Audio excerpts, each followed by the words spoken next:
ఓం గం గణపతయే నమః. అందరికీ నమస్కారం.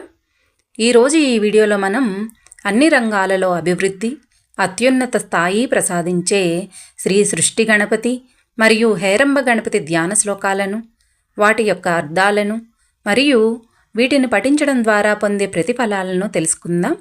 ముందుగా శ్రీ సృష్టి గణపతి ధ్యాన శ్లోకాన్ని చూద్దాం. పాశాంకుశస్వదం తామ్రఫలవానాకు వాహనః విఘ్నం నిహంతునః శోణః సృష్టిదక్షో వినాయకః. మరొక్కసారి విందాం. పాశాంకుశస్వదం తామ్రఫలవానాకు వాహనః విఘ్నం నిహంతునః శోణః సృష్టిదక్షో వినాయకః. అనగా పాశం, అంకుశం తన దంతము, ఎర్రటి పండు చేతులలో ధరించినవాడు, ఎలుక వాహనముగా కలవాడు, సృష్టి కార్యములో సమర్థుడైన ఎరుపు రంగులో ఉన్న సృష్టి గణపతి అడ్డంకులన్నీ తొలగించుగాక. ఇప్పుడు శ్రీ హేరంబ గణపతి ధ్యాన శ్లోకాన్ని చూద్దాం.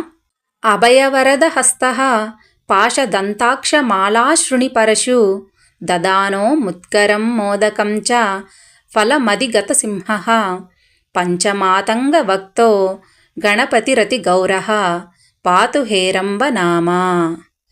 మరొక్కసారి విందాం.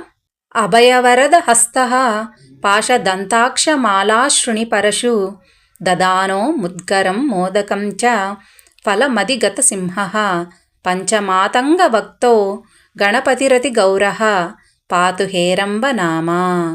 అనగా అభయవరద హస్తాలను కలిగి పాశం, దంతము, అక్షమాల, అంకుశం, గొడ్డలి, గద మరియు మోదకం చేతులలో కలిగి సింహముపై ఆసీనుడై 5 ముఖములు కలిగి తెల్లని ప్రకాశవంతమైన వర్ణంతో హేరంబ నామముతో ఆ గణపతి మనల్ని ఎల్లప్పుడూ రక్షించుగాక.